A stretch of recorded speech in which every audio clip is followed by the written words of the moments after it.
Assalamu alaikum and welcome back from the break. Today we really have delved into the past in every sense of the word, and we are going to continue throwing it back. Joining us now in the studio is Shaneela, an author and a perfume connoisseur, which is quite a strange and unique combination. Indeed it is. I'm quite excited about this. As Muslims, we all do love the smell of perfumes, and we know that it was loved by the blessed Prophet Muhammad sallallahu alaihi wasallam. So let us find out a little bit more about the world of perfume. Assalamu alaikum, Shaneela. Wa alaikum salam. So tell us a little bit about I can already smell really nice aromas. You said that before and I've already explained it to me. Said it to you, but I just don't But now it's gotten stronger. Now that Shaneela's here, it's gotten a lot stronger. Feminist with smell-o-vision, eh? Kind. So Shaneela, can we actually date where perfume, like the beginning of perfume? Well, if we're looking at the beginning of perfume, I would say, according to Hadith in Islamic tradition, we're looking back at the beginning of time from the Prophet Adam alayhi salam. Whoa. Beginning of time? Beginning of time. From Prophet Adam alayhi salam, yeah. How can you know that? Well, according to some Hadith, obviously narrated by the Prophet Muhammad sallallahu alayhi wasallam, when Adam alayhi salam came down from heaven, after the episode of the tree and eating from the tree, he actually came down with leaves from heaven. And those leaves were kind of scattered across the earth where he descended onto. According to tradition, he actually descended in what's now Sri Lanka. Yeah. So, of course, at the time, according to tradition, he was a giant. Obviously, with the passage of time, man has got smaller. Because he was the first man, he was obviously a giant, which means, if you think about it, when he was descending to heaven, he would have... His sight would have obviously had a larger reach in terms of the view of the earth. So as he came down, according to tradition, he came down with leaves from Jannah. And obviously the leaves had with them the smell of Jannah. And as he came down, it scattered everywhere, which is obviously amazing. And if you think about it, it makes sense because obviously spices come from India. The oud smell that we have, the oud fragrances that we get from the Middle East today, they all come from Cambodia, Vietnam, the surrounding regions, India as well. And if you think about it, if you descended into Sri Lanka and it's scattered, it would have hit those regions. So heavenly smells. Yeah, right? Heavenly scent. So these leaves obviously became trees, which today is called the Aguilara tree. And is that tree only in Sri Lanka? No, it's actually not just in Sri Lanka. It's because it's been scattered, obviously. You can get them in Cambodia. You get it in India, of course. Do they smell really nice? They smell very nice. How it works is when this tree is infected with a virus, it gives out this resin, which is where the actual fragrance comes from. So if you look at a tree and you see the sap of a tree, it's kind of like this orange-yellow sap. Yeah. It's a bit like that, but from this particular tree is very fragrant, and it's the process of taking the oils from that sap is how like oud fragrances is. We're very as like the human being and perfume. We're just one, like literally, from the beginning of creation. Exactly. Wow. Subhanallah. So it's a mercy from Allah subhanahu wa ta'ala to bring this from heaven. I mean, was it used though from that time as adornment? I don't think it was used obviously from that time straight away. Obviously, because with Adam alayhi salam, he had to kind of learn how to live on the earth, and obviously with the process of time. But from what we know from history, fragrances obviously started in India or that region, and we only came to know about it obviously with the silk trade routes. So like fragrances, it's called attar oud. Those fragrances kind of came from India, as well from places like China, and through the trade routes through Yemen and Oman.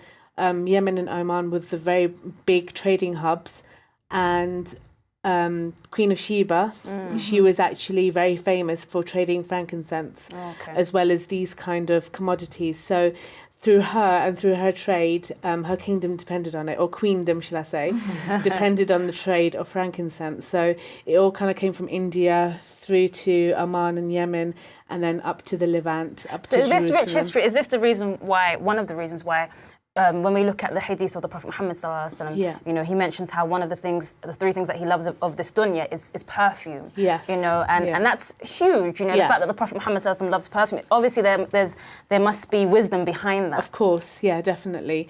I mean, we don't know for sure exactly that these aquilara trees come from the same leaves that Adam alayhi salam came from. But if you think about it logically, and if you look at secular history, like just normal history, it all kind of makes sense, and it proves the words of the Prophet ﷺ are actually true, the hadiths are actually true, because it all kind of like ticks boxes and all kind of makes sense. So in terms of perfume and fragrance being one of his, you know, favourite commodities, as it were, it, you know, it really does make sense, because, you know, fragrance comes from Jannah originally. According to the tradition, so and everybody loves a good smelling person. Like you can't help but gravitate towards somebody or immediately like them. Definitely. But what defines a good smell, though? Is it something that is everyone is unique, or is it something that we all? Me personally, I think it's something if it has a connection other than the material connection, the direct connection with it. So, for instance, a spiritual connection to it. If we look at frankincense, when you think of frankincense or even smell it, you think of churches. Yeah. Joe, I've never smelled frankincense. You must have. The smell of like churches. The bukhura, that's one of the... You must, I think you probably have. Like in the Middle East, places like Palestine, Jordan, the Christians, the Arab Christians in that region, in their churches, they burn frankincense in like a bowl, and they kind of like... That's what I just witnessed when I was in Bethlehem. So I it's don't that remember smell. smelling It's probably anything. frankincense or myrrh, isn't it? Sometimes. Yeah, Is it myrrh and strong? frankincense is very strong. It's very distinct fragrance. Maybe I had a cold that day. Yeah. So we know the Islamic civilization contributed a lot to the rise of the perfume industry, and individuals such as Ibn Sina was like the forefront of the movement. Yes. He actually came up with the idea of distillation, basically. Extracting oils from roses. He started initially. It wasn't just him. There's quite a few scientists of that of that era, the golden Islamic era, golden age, as it were. Al-Qaldi, who was an Iraqi chemist, he was also a philosopher. He was very active in terms of developing fragrances as well, and finding ways to kind of like extract oils from roses initially. And it has a very deep heritage in Iranian culture as well, Persian culture at the time. Famous poets such as Shadi and you know, they even wrote poems about rose gardens. So you said like Ibn Sina, kind of this distillation of the rose. What was it before then? Before, what they used to do is just get normal oil, and they used to crush herbs and crush petals. So it's just a case of crushing it and putting it into the oil, and that's how they got fragrance. And then they just, how we use oud now is like kind of like with a stick, with a and stick. then just put it on. Yeah. Do you know where they used to place it on their bodies? I mean, we always go for this area. Yeah, why? Where's that come Why do you from? even do that? I think because here we have our glands, which I think is kind of something to do with the heat of the body, because it's connected to the heart, and the heart is obviously heated. You know, if you heat something, it emits a fragrance. And here as well on the neck. It's because of the glands. So SubhanAllah, there you go. Yeah. This I is bet like- none of you knew that at home, And and a you lot were of people- shocked to see I'm really shocked. I'm just like, wow, the wisdom behind like what Allah has given us. Yeah. There's like, it's just, everything is so holistic. Like there's benefit in everything. I'm just Yeah. like, whoa. I mean, everything's for a reason, and we just don't Yes. know about it. So it's just a case of kind of looking at our traditions. So how did it change perfume when it came into Europe? Well, perfume came into Europe around 1800s, and it came through the Golden Age, the Islamic Golden Age. European were quite Yeah. not smelling very nice Yeah, before that. definitely. Well, yeah.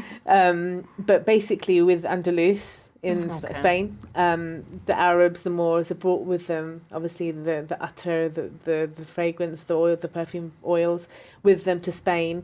And that was one of the ways, kind of one of the gateways to Europe, to bringing fragrance oils to Europe as well. So it was actually Hungary before France and Western Europe that actually caught on with this tradition of, you know, using fragrance oils. And then from there went on, obviously on to France. It's very and so much forth. changed within the Arab the Middle Eastern or the Asian communities were still kind of holding on to the atar and the oud, whereas here it's a lot more chemical based now. Alcohol as well. Definitely. I think it's all to do with the different markets and the different tastes. In the Middle East, it's more about, you know, the Islamic traditions and preserving the Islamic traditions.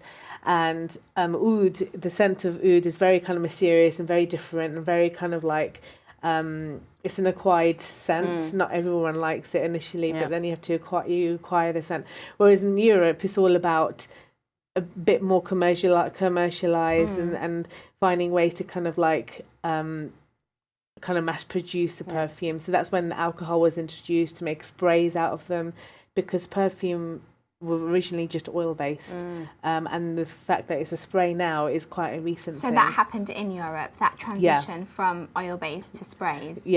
Happened in Europe, definitely. So this is what your book covers, isn't it? All of this information and more, which is brilliant. Yeah, my book basically concentrates on the Islamic history and the tradition, discusses the hadiths that I just mentioned as well, and it talks a little bit about the future of fragrance in the West as well. So it talks about the link between the East and the West and how it kind of came about that we know fragrances today. So excellent. Well, thank you so much for joining us. No problem. I enjoyed it. We both want you on for much longer. Yeah, I'm like, I want to get the book now, because it's just like a little taste that you gave us now. I'm just like, whoa. It's all right, you can do it on Beyond the Pages next year. Yeah, we should. We should. Okay.